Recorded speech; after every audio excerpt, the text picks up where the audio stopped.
All right, and we are live. Hopefully, everybody can hear me all right, and we're broadcasting. So, something's going on with Texas Signal. I'm not entirely sure. We're going to try and get him on if possible. If not, it is what it is, and we will just jump into it. So, real quick, little house cleaning because I want to make sure everything's good on my end. Can you see/hear me? If I'm all pixelated, I will drop this to make sure that I have enough bandwidth to come through in the audio. And then if you can see me, then we're going to try something else and we're going to see if we can't really make this stream start popping. Oh dear. Let me see if I can see this. It's not the easiest thing in the world, I tell you what. All right, so I'm going to go to another screen, see what we got going on. It looks like I'm broadcasting all right. So, very good. Now we're going to try something. This is all live, folks. So I apologize for the confusion, but let's see if this works. And then I'm doubly going to need your help on this. Let's see what we got going on here. All right. I just need this bad boy to catch up. Let's see. And where we at? Where we at? What I'm trying to do is broadcast the screen. Hey, all right. I think we're doing all right. So, Tex, we need you to get in here. If you can't, you can't. No worries. But it looks like we might be cooking with gas right now. All right. So let's just assume we are. And you know what? There's probably going to be some audio interruptions or who knows what. Feel free to let me know if that's going on. Let's see. Otto, I'm supposed to be on with Tex the Wig. I think he's having some issues right now. So I see you over on X, and we're just going to roll with it. See if I can't get this moving on here. So go ahead, jump into the chat on YouTube if you want. I will try to hit X if I see the notifications. But there on YouTube, I've got the chat, and I can just jump in and automatically react. So what is it that Tex and I were digging into tonight? Well, we were going to be jumping into a documentary called Greener Pastures. The whole issue with this one, if I can ever get the title screen up, whatever, close enough. Hey, there we go, right? So the whole issue with this one is we've got,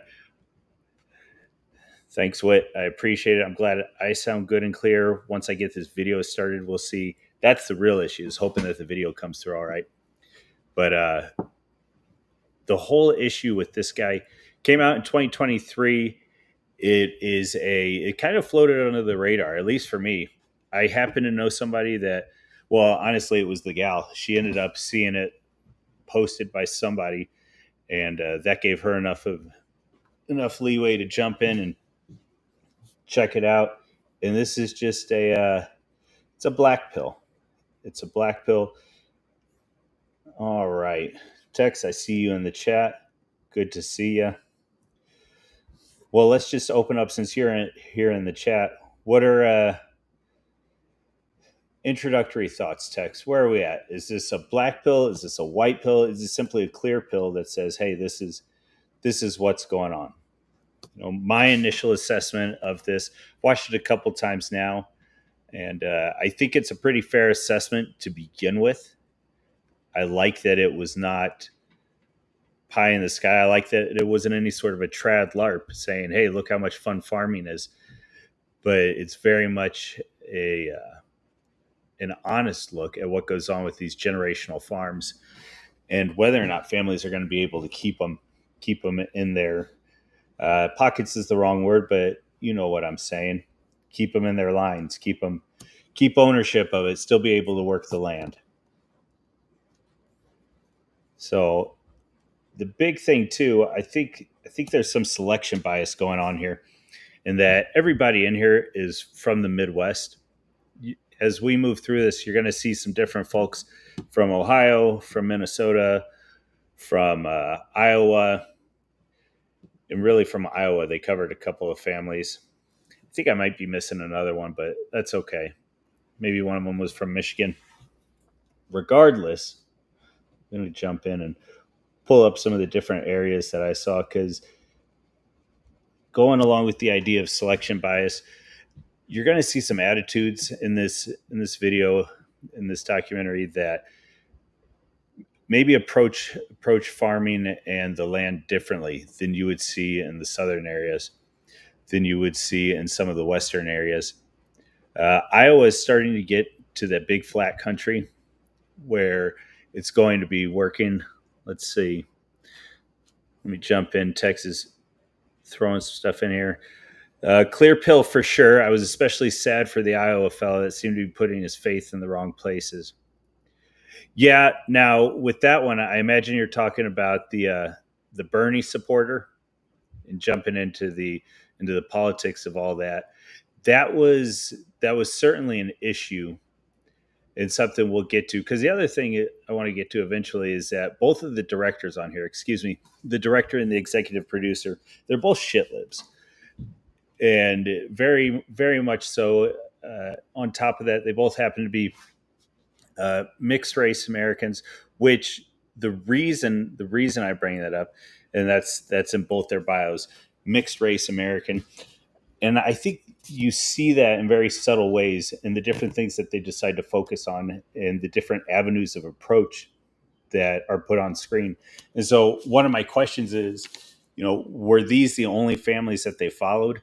Was there a subtle mission, or even perhaps a mission that they were unaware of, that they were trying to produce in this documentary, and that they were trying to highlight the different issues that the different ways in which the Democratic Party, or perhaps democratic socialism, things of that nature, could address these issues, which frankly I don't think they can. As we dig into this, I think one of the big issues we're going to see is that there's this continual focus on the domestic, which the domestic problems are a continuation of what's going on externally, what's going on with immigration, what's going on with, frankly, imports and exports in the different markets that are opened up that allow an undercutting of the American farmer, of American industry.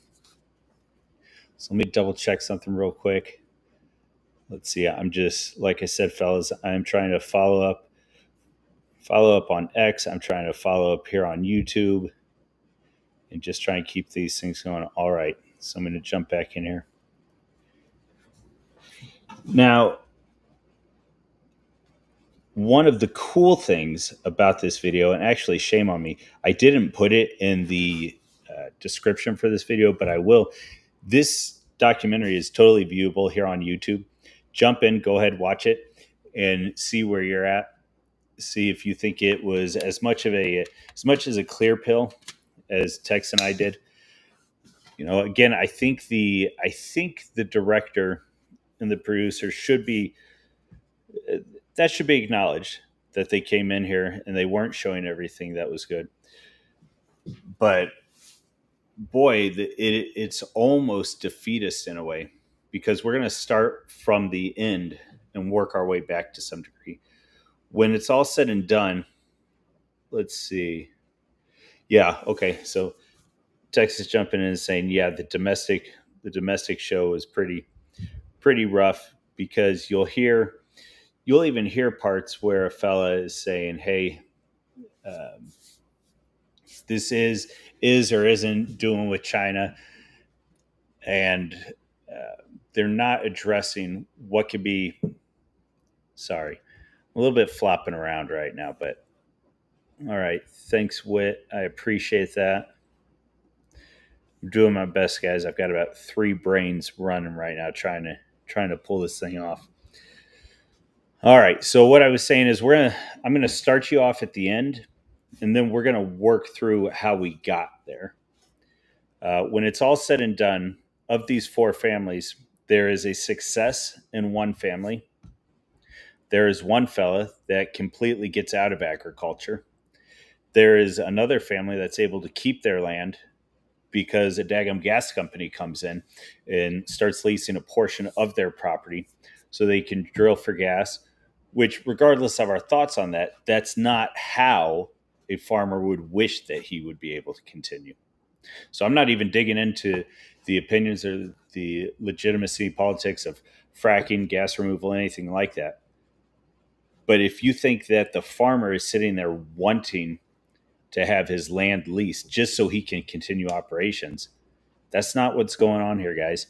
You know, I very much shake my fist at the fellas that will lease out to the solar panels. I think it's ugly in every conceivable way. But I also know that there are a bunch of them who say we couldn't keep the land any other way. So it's a very ugly reality that goes in when these guys are not able to make the farm pay for itself. Then that last family, sure, they're able to keep some of their cattle and they're able to keep farming, as it were. But what happens is that it's a Minnesota family and they have to go all the way from Minnesota down to Missouri. And rather than owning land, they're renting land, aspiring to purchase land. And for me, that's not good enough. There were no happy endings in here, and there was nothing that shined any sort of a bright light. And maybe that's a good thing. Maybe that's another thing that the video maker should be commended on. Excuse me, commended for. But I struggle. I struggle with this one. You know, if Salatin comes off a little too yay, we can do it, guys. This one, boy, I don't know. To say that the makers were taking joy in what was going on here, that's unfair to them. But I wonder, and if they weren't outright taking joy in this, was this anything more than a propaganda piece for democratic socialism, for Bernie Sanders, for left wing ideas? Because, and maybe that's the real issue, no solutions were offered. No solutions were offered.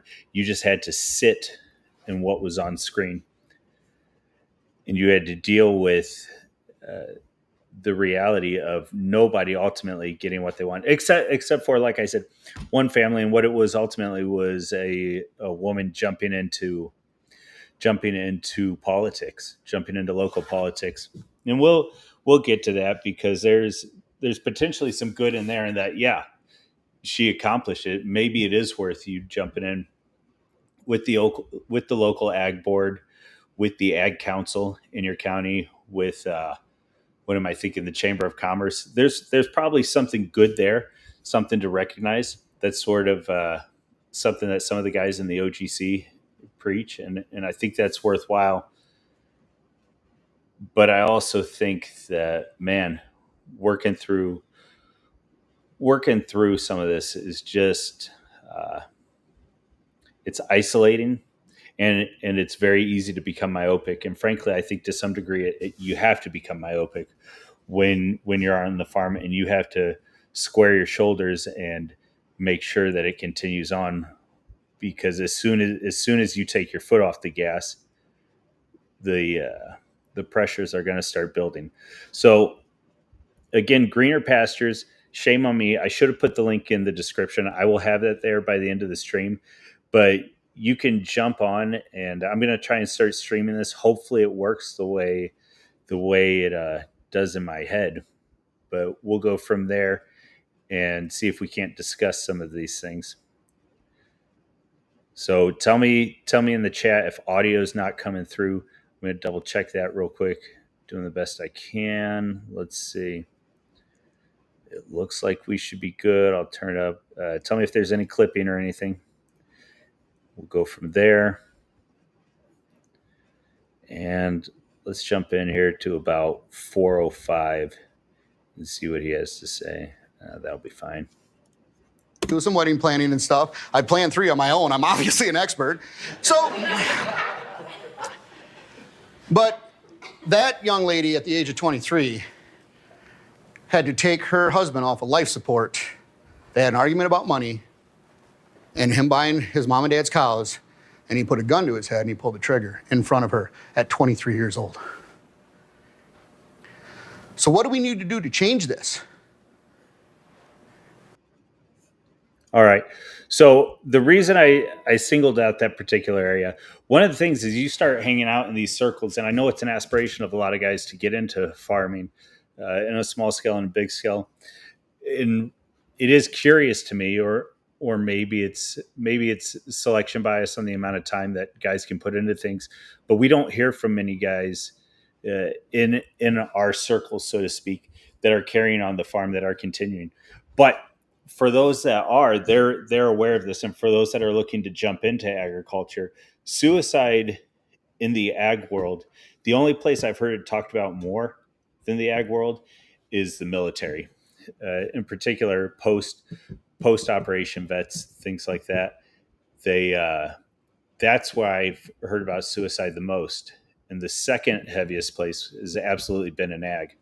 I have some friends that I think I carry a lot of stress sometimes, and I don't understand how they continue, because the gist of it is this: they're doing over seven figures gross every year, and they're still coming up short. And when you're working at that sort of a scale, a seven figure gross means that you can have a deficit.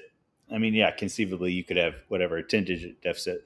But in actuality, a lot of times when guys are running a million and a half gross, their deficit is anywhere from 200,000 to 700,000 on any given year. Those are rough numbers. And I don't know, I don't have it in me to operate that way. And so I'm not at this point. And then, yeah, absolutely, Tex. That's, as far as I'm aware, ag and the military are the two highest places for suicide. But going back to my buddy, and it's not an uncommon story. You have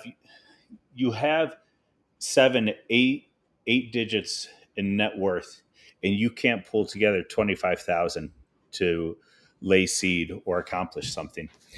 And so you're living on operating loans. Other folks I know, it's this idea that, boy, we have so much debt tied up in the farm right now that one of us, Lord willing, is going to die before our term life insurance expires, because otherwise our children are going to have to assume the debt to take on the farm. It's it is so bass backwards what's going on, and it is so plain to see what globalization and what different policies, including NAFTA, how they affected the American public, in particular the farmer. That's what we're talking about right now. And so in that, you have not so much anymore Canadian meat coming in, but you have a lot of Mexican meat that could come in and undercut. That's not even to talk about things that are coming from other areas throughout the world. Argentina, primarily for us, is South America, but you have different Asian countries competing on pork, and it's an issue of scale, because the U.S. decided to allow imports in. It bottoms out the market. These are sort. Damn, I should have had Radlib on. Didn't even think about that. But these are econ issues that they bottom out the market here. And so for us to continue in this market using American corn, using American wheat, whatever, using even American hay, which is dependent on diesel that's inside of here, the prices have to be so high that at scale, the consumer is no longer used to spending above 15 to maybe 20% of their net income on their feed anymore. And so when you're asking for that, it becomes super difficult. Now, we'll get into another area at some point. It might be a different stream, how you can make the farm profitable and you can make it work for yourself, but it's not doing it in such a way that you can scale to these giant, what am I thinking, to these giant acreages and to these giant pieces of property. Now, maybe that's a worthwhile conversation. Right now, the European average on a farm is 40 acres, a 40 acre equivalent. The average American farm is 400. So there might be something to be said about that. But you can't look at the state of the American farmer right now and assume that what we're doing is sustainable or even the right way to do it. All right, let's go ahead and jump in. We're going to move a little bit further along. And again, tell me if you guys can't hear this. I might even post the list of all my different highlights. Actually, I won't because that's kind of retarded. Just go ahead and go watch the documentary for yourself. But we're going to jump into about the 11-minute mark. The latest I've been here is 3. Oh, no. Well, it doesn't matter. This is a family from Ohio. She made this one for her nephew as a hamburger. And yes, it was hard to eat. But it was cake. I don't make a killing. It helps out. It buys the gas and puts groceries on the table. Very talented. So the big part in this section I wanted us to focus on the dirty secret and what doesn't get expressed in the Tradlarp. All right. Well, I'm glad you're hearing me, but are you hearing the damn video when I'm trying to show the video there? I appreciate it, Whit. So the dirty little secret here in the States is that not only does a farmer work his property, and usually how it washes out is that the farmer is the fella, and he's taking care of the cattle, and he's running to auction, and he's working on the sales of that. He's also seeding any row crops they're doing. He's keeping up on the tractors. But the only way that they have any insurance, oh, perfect, thank you, Whit. So the only way that they have any insurance for the family and that they're able to make the farm work is that the wife is out in town. And she is either working in the local school district or she's potentially working for the local USDA office, maybe a local bank, something along those lines. And she's carrying insurance for the family. And so at that point, already we've knocked out that whole dream of, oh, we're going to go raise our kids on the farm and we're going to have this life where I'm able to provide for my family. And that's just not how it works. Frankly, it hasn't worked that way. The easy answer is post-World War II. Ever since the post-war period, that's not how it's worked. You could get a little bit more nuance than that, but it doesn't really matter. And so that was the big part on this clip. Just if there's one thing that I could get across to people when you start thinking about ag and you want to jump in, somebody is going to have to do something out in town. That's how you're going to make this work. Unless if you're a Bitcoin millionaire, absolutely go at it. But the big thing is you need some form of health insurance. Frankly, you need life insurance. And this is really getting into the nuts and bolts, into the mechanics of it. I love the dream that folks have, but they have to figure out a way to actually make that dream a reality. And part of that is insurance. And it's not just those insurances, but we don't live in sole proprietor land anymore. You're going to need to carry commercial insurance. You're going to have to carry liability insurance that's non-commercial, because often they separate those two policies. And if anybody's coming onto your property to operate in a commercial capacity, you need the commercial insurance. But what if they're just coming to hang out on your property? Well, then the commercial insurance won't cover you. You're going to also have to have your liability.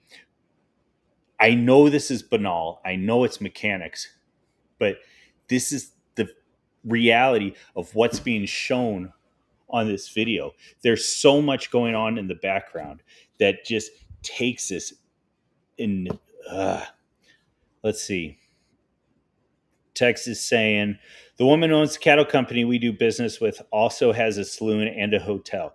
This part is seldom talked about. Thank you.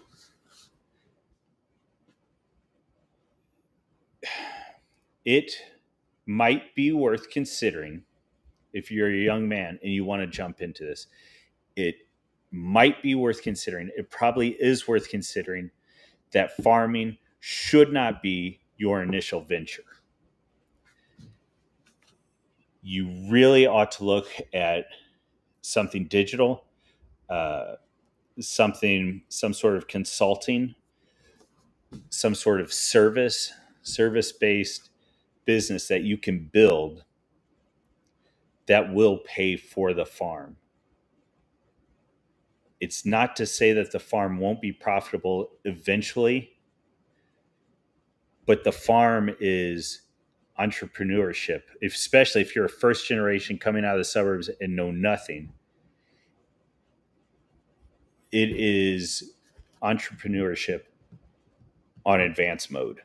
So something to keep in mind. Right now, we're going to jump in. This was something, and so I've been harping on Bernie Sanders and all that. This particular scene that I'm about to show you just pissed me off, and I'll see if you guys can catch what upset me about it. Are you ready to get on the moratorium? If we can get this out, I said I will vote. Thank you. So I'm an independent pig farmer. 94% of us are gone. wow. That's what they've done to us. Seriously? Keep the struggle. Oh. It's real. Well, we can win it. I know we can. Yeah, we can win it. Today, why is an Iowa farmer going and talking to that man, talking to him about hogs and about his struggle with hogs? Am I missing something? Let's look at that name again. Abdul Samad. I don't know. I'll even give the guy the benefit of the doubt, say that he's Nation of Islam or something that he's not coming over here from another country. But regardless, why, oh Iowa farmer, are you going and talking to some fella named Abdul about your hogs? Am I just too ignorant to understand this? It doesn't make sense to me that you would go and talk to what is, at least in name, a Muslim fella about your hogs. Make it compute for me. Like, do we just... Anyways, I could harp on it too long. But this scene right here, I can't even begin to comprehend what would place that man in front of the other. And if there's anything wrong with this documentary, it's encapsulated in this scene. What is Abdul supposed to be doing about your hogs? Why are you going to Abdul in regards to your hogs? So if there's anything wrong with the prescription of this documentary, with what it's showing us, first of all, don't go to the state. But if you're going to go to the state, don't pick guys that have no interest in what you're doing. Yeah, Tex, that's awfully charitable to both folks. Tex says, the most charitable interpretation is that he's just desperate for assistance, but that's very charitable. And it is, what you'll see in this documentary is that this guy's all over Democrat nuts, and he's running there, and he's convinced that that's where he's going to find help. Oh, and then the other issue is that they're bitching about, let's see, to quote Cat, yeah, no joke, right? What says, to quote Cat from Red Dwarf, this is an insane conversation. Absolutely it is. One of the through lines of argumentation in this documentary is that we have to be aware of the factory farms. Yes, you have to be aware of the factory farms. But if you think that your only enemy, or potentially even your main enemy, is the factory farms, I don't know what to tell you, man. What I can tell you is that if we tighten down immigration, we would not have the factory farms at the level they're at right now. Or if we did, I don't know, they're going to have to start paying more. And then if they have to start paying more, everything restructures, everything like a cascade comes on, from how we're handling immigration right now, from the people that we're allowing into agriculture inadvertently or advertently. And it's both preaching to the choir, but it's also shining a spotlight on this, that at the very basis of what we're doing, at the soil, we are losing our minds. Frankly, in reality, we're losing our soil, we're losing our industry, we are losing the ability to pass on farms. People shouldn't pass on farms. Okay, well, why not? If somebody has the knowledge to actually produce, to handle wheat, who knows how to measure for pH in their soil, who knows that measuring for pH in their soil is a necessary thing depending on their operations. If there is so much knowledge that the third generation farmer doesn't even realize he has, that you don't just change overnight. And if you want American lands to be cared for, you have to make sure that the American can care for them. All right.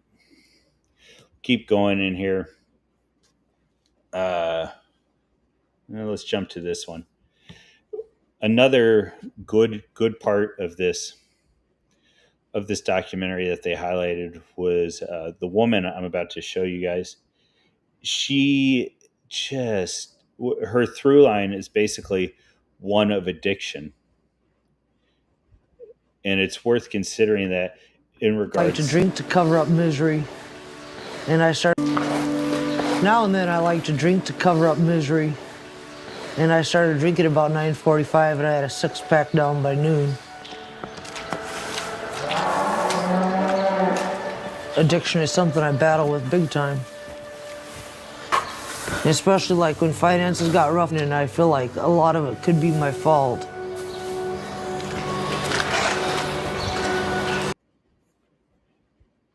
You know, this poor gal, I don't want to kick her while she's down. I'm not going to make any stupid jokes about her trying to run this farm, but what I am going to recognize is that, yeah, it's hard. And she's not lying when she says she's dealing with addiction. You know, this video filmed these families for 3 and 4 years.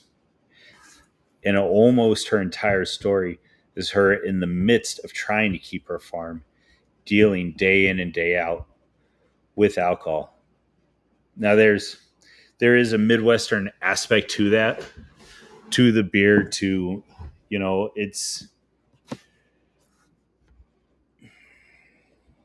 if you'll allow me to go on a tangent for just a minute, alcoholism in the Midwest is kind of a funny thing because in general, we don't really have alcoholics. We just have people that can and can't handle their beer. Liquor isn't nearly as much a thing as it is south of the Mason-Dixon line. And if you get south of the Mason-Dixon line, you know, usually when people are going out to drink, they're going out to get blitzed, to go to the bar. And then in the Midwest, it is almost more of a see, I don't want to dismiss the South with what I'm saying, but I think there's almost more of a shame aspect in the Midwest because everybody drinks. Like, what do you mean you can't drink? What do you mean you can't handle your beer? Yeah, so that's my tangent. It's neither here nor there, but I think, you know, it's just sad. It's sad to watch a woman, especially, who can't handle her beer, can't handle her alcohol, and you know, she's not looking to party. She's trying to figure out how to survive. It's no excuse, but it's ugly. It's ugly and unfortunate. And that is a reality for a lot of farms. It creeps in. You know, there's a fella in Ohio in here, and he talks how he comes home and he plays video games because what else is he going to do? And he says, you know, I don't like playing the hard ones. I like playing the easy ones. I like just to sit down and zone out. And yeah, it's okay in moderation, but it's interesting that you get people on these farms who they long so much to be on the farm that the thought of losing the farm and leaving the farm crushes them. And yet their actions sometimes would say that they want to be any place other than the farm if they could just let their minds wander for just a bit. But all right, on to the next one, eh?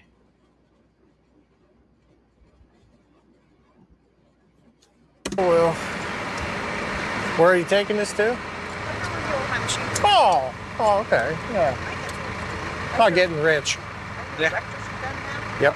No animals there. Now, how soon is Kirk's going to do it? I heard you're about. They've been talking, and they've been around a long time. Yeah. Jeez. That's a shame. Thank you, Walmart. No, Walmart didn't do it. Really? No. Trade war. Huh? Trade war Now, what is trade war? with China. We lost 100% of our market with Mexico, which we had. We lost it. 2/3 of our powdered milk went to China. We lost that. That's why so many dairies have gone out.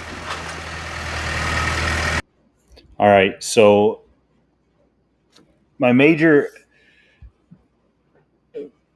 frustration with this guy right now, and he's talking about the whole trade war issue, is losing our export capabilities.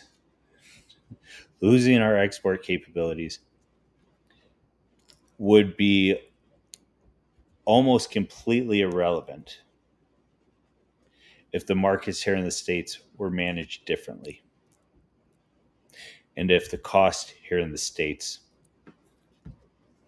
was managed differently. I'm trying to be succinct about this. Again, frankly, I should have talked with Radlib and Black Horse even potentially to get them on here just to beat this into our heads about what it means to have local and international markets. Okay, so the farmer is dealing with Chicago if he's a row crop farmer. Livestock has had a good decade. It's had a great last 2 or 3 years. Row crops have been beat up and continually get beat up because of contract negotiations and futures contracts that operate out of Chicago and what their local elevators are willing to pay for corn and willing to pay for soy. One of the problems, and you'll see this a little bit in livestock, it's often it's not as bad, or at the very least it's more recoverable. It is when somebody's chasing whatever the current thing is in livestock. So they could be running cattle, and a lot of times the cattle guy, he's seen this before, where all of a sudden sheep come into major profits, and usually he's built for cattle, and he understands that buying into the infrastructure and building the infrastructure to handle the sheep, it's not worth it, because by the time he catches up on all of that, the sheep market will likely have become less hot, or he's going to have to build himself an entirely new market, whether that is dealing with private sales or whether it's taking it to the auction barn. If him and everybody else is jumping into sheep all of a sudden, then they have to wait for the buyers to catch up so that they have enough buyers. And so even though the fella was selling his sheep for $3.25 a pound and they were only getting $1.95 for beef, this is not current market. But let's say that sheep started selling at $3.25, part of that goes back to simple supply and demand. And so once all of those guys jump out of cattle, there's going to be a glut in the market in the demand for the sheep. And so sometimes livestock guys will play that game, but oftentimes they're a little bit insulated because, like I said, changing over the infrastructure just to play catch up to get your animals in there is usually enough that it gives them pause, and you don't see too much of that. What will happen though with a lot of the row crop guys, speaking in generalities, you can especially if you don't have any livestock depending on it, you can change your seeds every year, and you could be chasing the market. A lot of guys are smart enough not to do that, but there is also, I mean, to some degree, the row crops are a stock market, and there are guys that are chasing those day trades and trying to buy low and sell high. Time the market. There we go. That's a phenomenon I was trying to get to. And you'll see that sometimes with row cropping. You don't see it as much with livestock, but you'll still see it some. And the reason I'm bringing this up, and the reason all this goes on, is because of imports, of exports, of American management, of USAID, of supplying third world nations, of so on and so forth, because we operated with such an overflow in our row crops for so long, and we said that we had to take on a particular burden and support these countries, and we were able to do that. All that time we're killing their industry and killing their local markets. But now we operate under these massive swings because we haven't been focused exclusively or even primarily on our national market, on our internal markets. So yeah, it can be. So Middleton Whitaker says, I tell you, even for an uninitiated guy like me, that sounds like a really crazy shell game. It can be. It doesn't have to be, but that also goes back to why I was saying the way in which a lot of us first generation guys are doing it isn't really scalable. We're coming out here and we're growing the artisanal vegetables and the hey, come and pet your meat. That came out weird. come and pet your cow that you're going to end up butchering here in a year and a half. You get to see the food that's going to be on your plate with the local farmer, and that works great in a local economy. That works great if you're willing to go out and work the offsite job. But it's awfully hard to sell that as a career to a person when you tell them that your earnings are going to cap at 200,000 gross, and you're going to pull maybe 60,000 out of that. I mean, yeah, if you're a 28-year-old kid, that's awesome. But if you're a 42-year-old with 3 kids, it's difficult. Yeah. So where are we now? We already talked about suicide. We talked about the guy saying, "Oh, it's the trade war with China." And another thing, just real quick, is holy crap, my dude! Like, you could say, "Oh, it's the trade war with China," but if you were focused on the internal market, why would that even be an issue? And if your government was saying, "Hey, let's focus on our nation rather than the potential goods outside of our nation," why would that even be an issue? Yeah, so Texas bringing this in, and the short answer is, yeah, he's right. We rely too much on exports and subsidies. I'm not going to dive into the subsidies. It's a whole nother issue. But there's absolutely been a sort of these false economies. Damn, I guess I'm talking about. There's been false economies that have been built within agriculture, and they allow people to operate in such a way that that are unsustainable and are distracting. There we go. Okay, I'll stop. They're unsustainable and they're distracting from pure grow, manufacture, and distribute / sell. All right, so let's go from there. Another issue in here, and it kind of goes along with suicide. Let me get to the portion here. It goes along with suicide, but it's this idea of, well, what else am I going to do? And I don't want to cut folks too much slack, but I do also want to recognize when you are a third generation farmer and all you ever knew was that I was going to take over this farming operation, and the nature of the business changes to such a degree, or the debts are catching up because your uncle didn't handle it as well as he could have. They're not only are they not insignificant problems, but I think the idea that he should just learn to code, it's intense. And so many of these little phrases and sayings, like learn to code, like take care of the American worker, and so on, they start at the soil, at the literal ground level of these guys that are managing.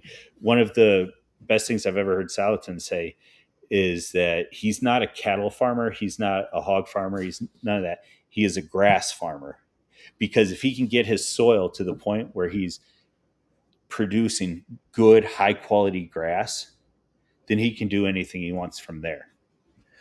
But anyway, let's play this guy for a second. And it's kind of hard picking the pieces up, try to start over. I've put an application in for a steel mill job. I have no idea what that entails. Know nothing about steel mills.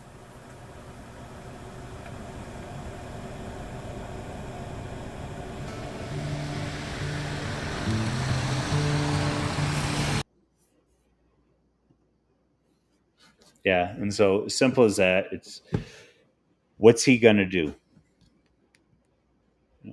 How is he going to move on? He has no other skills. Now he can get some. He's not an idiot if he's working on the farm, but excuse me. Sorry about that. He's not an idiot if he's working on the farm. But to take that man who grew up on the farm and has only ever, in his mind, only ever run tractors and only ever planted seed and only ever done these simple things. They're not, but he thinks they are. He doesn't realize how abstractly he has had to think. He doesn't realize how malleable he has had to be in regards to weather, in regards to changing prices, in regards to the various crops that he's going to put in for the upcoming year. And so I don't want to come down on them too hard when, yeah, they probably could do something. And frankly, they're going to have to do something sometimes. But I do want to recognize this sort of lost in the sauce. Oh, daggone, excuse me. Let's see.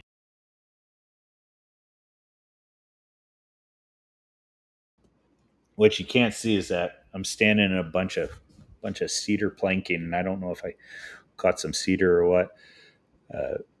Anyways, let's see. Yeah, okay.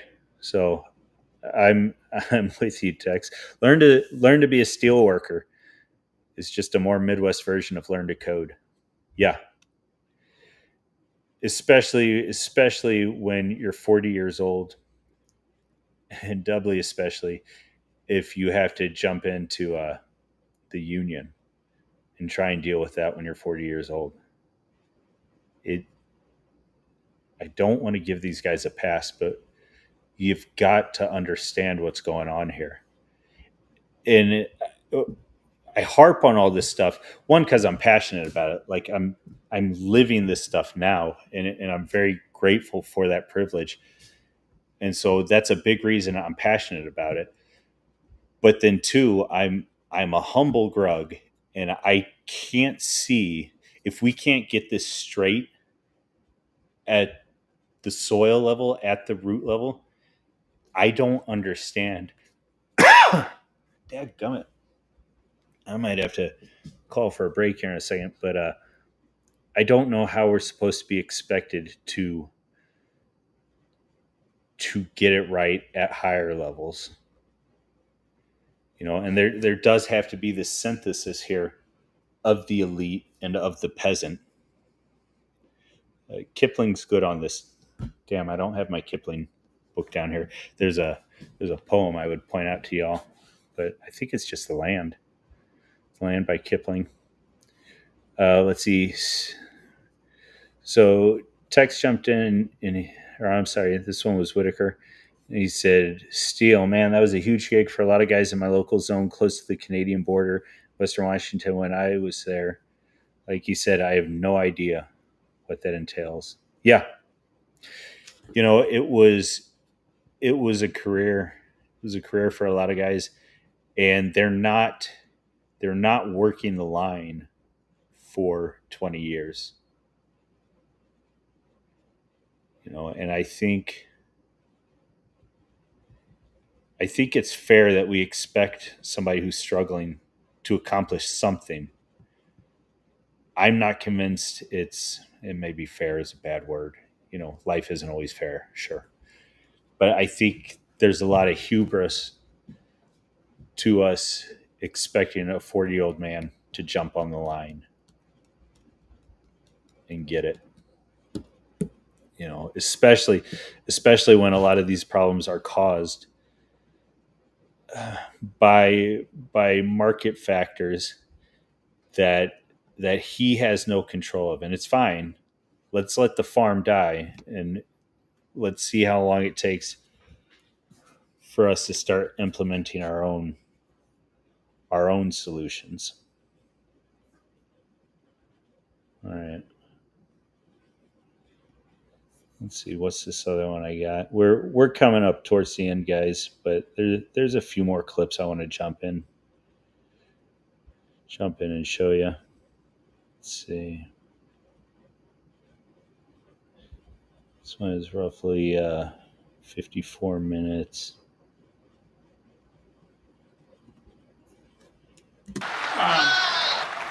We, the family farm system of agriculture, were good enough to feed this country for over 200 years. Why do you think they want to get rid of us now? It's all about big money, folks. We need your help to, quite frankly, raise hell to save the family farm, the consumer. 90% of the meat you buy in the grocery store now comes out of a factory farm instead of a family farm. And then they sell this mythology of independent farmers, but then the actual reality on the ground is complete opposite. They're lying. You have a lot of enthusiasm. Well, I'm positive. All right. Oh, actually, let me let this play, because there is something on here that might just add a little bit to stuff we were talking about earlier. But factory farming for a variety of reasons is not ideal. It's not ideal for the farmer. I would also make the argument that it's not ideal for the society because of the way that CAFOs are working, because of the way that factory farms operate and their production of meat, and taking it from different areas and then chucking it out there as if all meat is the same, as if biome of various areas is just completely interchangeable. And one of the areas that I think is easily forgotten is that we are having men at a factory farm stand there for 8 hours a day, killing animal after animal after animal after animal. This is not a pro-vegan argument. I raise hogs and I raise sheep to be butchered. But sorry, Whitaker in here, Molly Crabapple. It's just about the fakest ass television name I've ever heard. Yeah, it's pretty rowdy. I raise these animals for slaughter, and about 50% of the time, there's a name attached to that animal, and there are memories attached to that animal. Sometimes good, sometimes bad, but there's still a recognition of that animal as more than an economic unit. And when you have a man that stands there and his whole job isn't even to be a butcher and to take pride in the skill of knowing the parts of the animal, of knowing how his cuts are affecting a filet mignon or a ribeye or a T-bone or a tomahawk, or you get what I'm saying. When you divorce him from that and all he's doing is slitting arteries for a living, or sending up an air gun, I think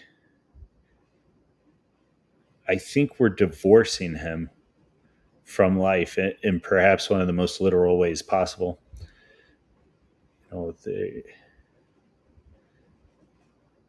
Anyways, I was going to go on another tangent about executioners in the Middle Ages, but their lives were more meaningful in a lot of ways. And I guess I went on the tangent. The executioner in the Middle Ages was often far more aware of the divine and his role in a man's life than the person standing in there in the meatpacking facility is aware of his role in this life. Let's see. Tex jumping in and he said, this guy wrenches my heart because his cause is just, but his fixation on it is distracting him from the people he's relying on being completely untrustworthy. Absolutely. I don't understand how he doesn't recognize that these people that he's going to for help, they don't care. They don't care. He is the economic unit right here. We're talking about animals being an economic unit within the factory farm, within the I don't even want to call it a butchering facility, within the packing facility. The animal is the economic unit here in this country. This man right here, he is the economic unit, and he continues to parade himself in front of people that will do nothing but sell him out. But there's an aspect to a story that actually I'm pretty sure is right here, so I'm going to let this play again for a second. Yeah. And that's the only thing that keeps me going. I've been doing it 25 years. Went through one bankruptcy over the ASIN hogs, and 1962, the late 50s, was a bad time for agriculture. My dad was a young farmer. He got a foreclosure letter in the mail, and 6 weeks later, my mother shot herself. So I can relate. Sorry. It puts the... Okay, so we're back to suicide. And for any of you young guys that are thinking about doing this, Luke Smith has talked about this a little bit. And when do you get the wife? When do you get the wife? Who do you take a girl to the country? Do you meet the girl that's out in the country? And I don't know the answer to that. I know that I have known a lot of guys that brought a girl to the country, and yeah, no kidding. Sorry. Um, sorry, Whitaker's jumping in here again, and he's just highlighting the fact that yeah, she hears this guy, and he goes out, and I'm really not beating him up, but he parades himself in front of these people, and he's crying out for help, and they have nothing to offer him. He doesn't see that, but yeah, I don't know. Should you bring a woman? Should you find a woman that's out here? Generally, I think I would make the argument that you should probably bring her with you. That it should be a woman that buys into your vision and wants to participate in it. And yeah, it always comes, Tex saying it always comes back. I imagine you're talking about the suicide, and yeah, or maybe it was just a guy parading. So regardless, yeah, it's a through line. So back to the woman, I think if it was me, I would recommend, again, finding a woman that buys into your vision and wants to participate in it with you. Now, having said that, if you bring her to the country, young man, you better be on your guard to watch out for how she is being affected by the things you're involving yourself in. Because this needle of moving from something that's a bit of a nuisance to an annoyance to holy crap, this sucks. It moves quick. And that's not her burden to bear. Yes, you want to find a woman that's strong and that's capable. And absolutely, too many of these women these days, they're flakes. I get all that. I am also telling you right now that if she wants to help, make room for her to help, participate, but don't let her carry the farm. Don't let her carry the farm in the logistical operations. Don't let her carry the farm in the financials. Don't let her carry the farm. Again, give her a place to participate and to spread her wings. But if you put the farm on her shoulders, you're going to crush her.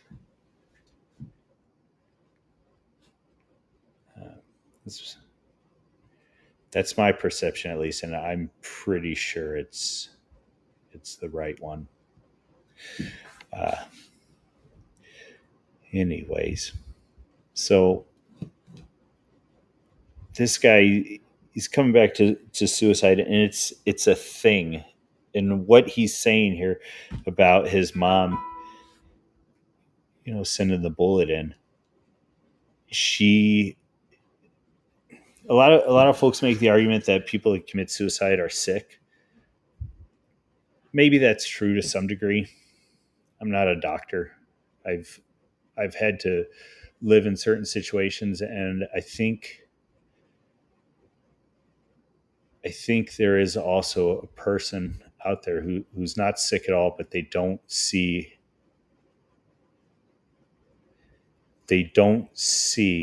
a way out.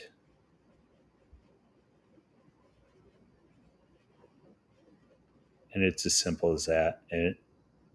And that is a hard place. And if we want to sit here and we want to talk, rightfully so, about women being in their feels and about them living in the moment and not having a long-term outlook. If we're gonna say all that and grant all that, which absolutely, I think there's merit to that. Then we also need to understand what happens when a woman cannot see a way out. Don't do that to her. Yeah. Middleton jumps in. I've personally seen one woman die under that weight, and I'm not talking about his father. His mother made the choice. Let's keep accountability on the table. His mother made that choice, and she should have stepped back and realized that, as I heard as my medical officer said once, when I was in the military, it's one of those sixth grade sayings, but suicide is a permanent solution to a temporary problem.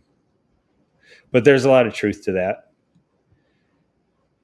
And if it's not suicide, it's going to be divorce.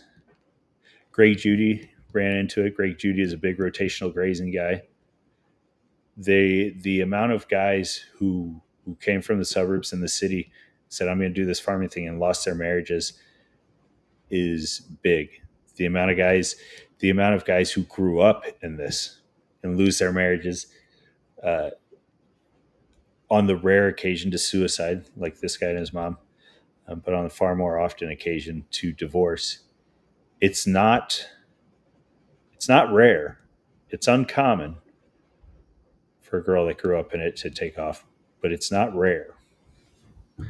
So, in the midst of all this talk about this documentary, everything I do, everything that I post on this channel, I hope to some degree is actionable, especially for you younger guys.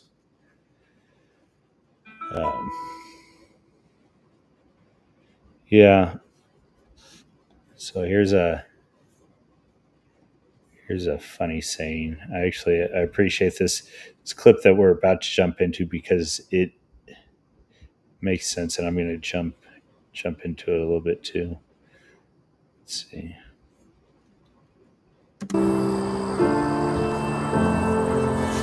The trouble with farming is that always the decisions are made with the heart instead of the head.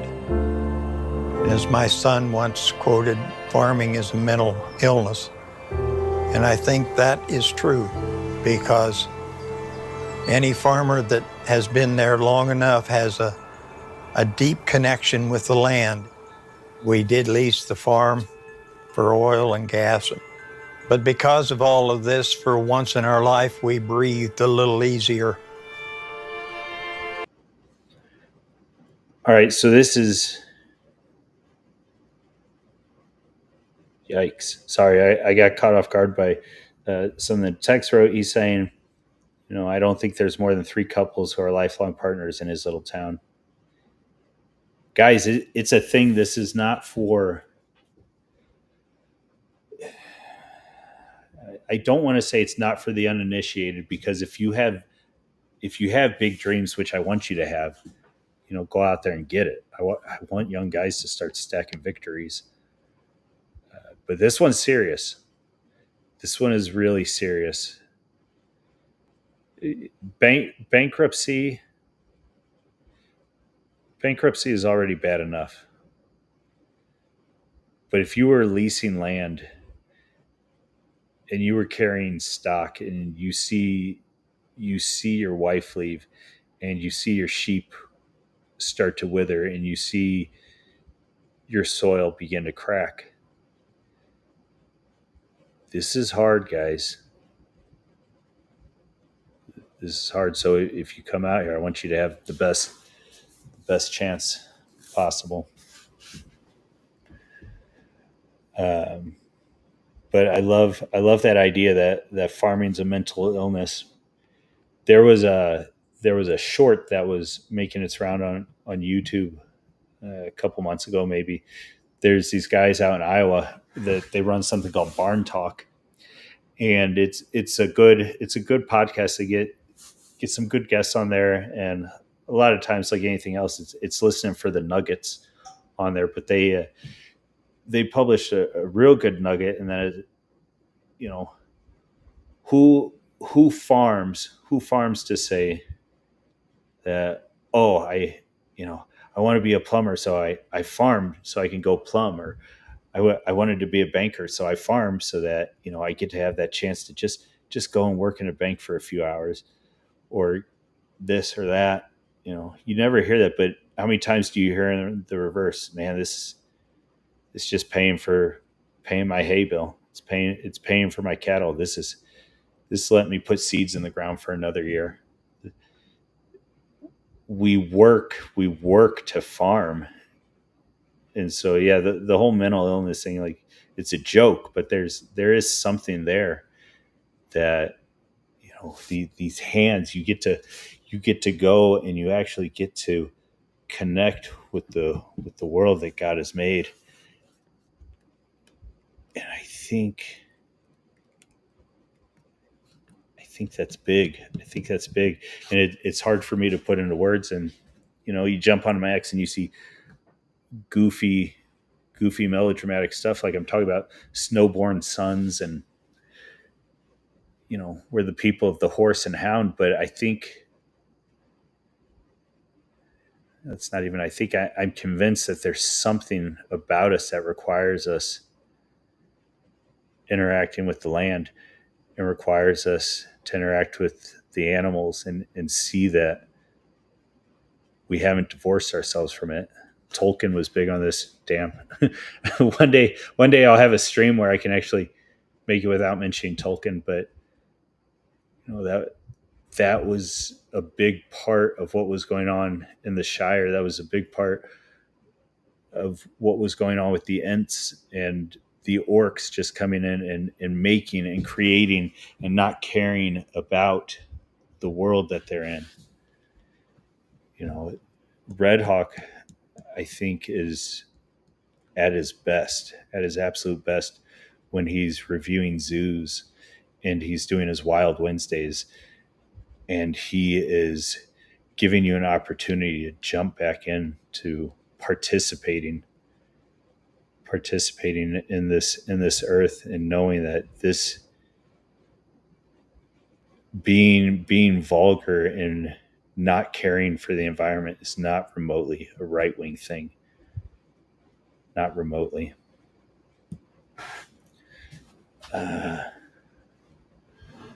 Yeah, so this is an interesting. Oh man, I wish your mic was working, Tex. He says, I think this is why hobby farming is so big right now. All of the good feels and less of the heartache.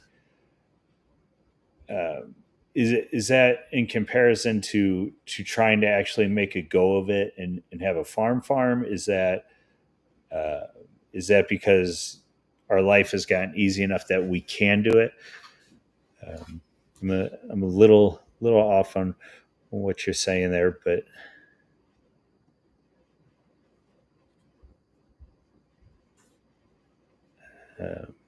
yeah. So the whole farming is a mental illness. I buy into that, as a joke, but then I also think it's part of what we're here to do. When you find out that your brother or your sister is keeping chickens inside the city limit because they don't know what else to do. Like, they've got a quarter acre and they know they want a half dozen chickens on there. There's something about us that drives us to the dog, and that's a whole nother conversation. I know Otto and I have talked, and I'm frankly rather opinionated on people owning dogs, but there is something that drives us to that. But we've got one more clip I'll show, and then just kind of call it quits. Let's see. I hope YouTube doesn't tag me on this, but I'm going to try and play the credits a little bit on one of these guys in particular. Let's see. Worm doesn't get much better than this. This is straight up farm to table right here.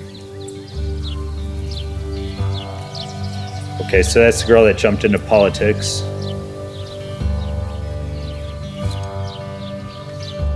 Yeah, that's go, let's go, let's go. She got more votes than any of them. And that totally blew me away. She's already accomplished something I never did.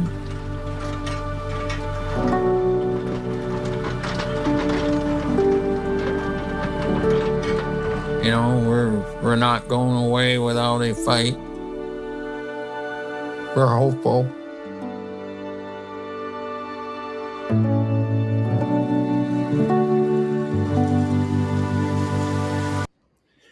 Yeah, so he's never going to give up fighting for small family farms. And so that's Greener Pastures. There's a lot more in there that's worth digging into. I think go in there with eyes open. Tex and I are both in agreement that it's very much a clear pill. I can't lie. I'm a little bit chagrined with the creators, with the director and executive producer in particular.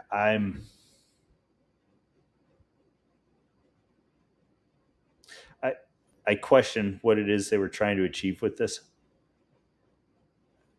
The most charitable interpretation is that they really just wanted to show the struggles that are going on here. But again, their answers were questionable. But whatever. That was Greener Pastures. I think it's worth watching. I think it's worth digging into.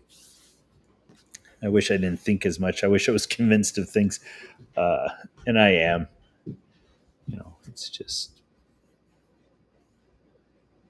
a Midwestern thing, I guess. You can't come out too strong. But that's it, fellas. I really don't have too much more to say. Go watch it. I'll put the link there in the description. If you guys want to contact me in regards to farming, in regards to leaving the suburbs, whatever, feel free to do that, and I'll do my best to answer your stuff. But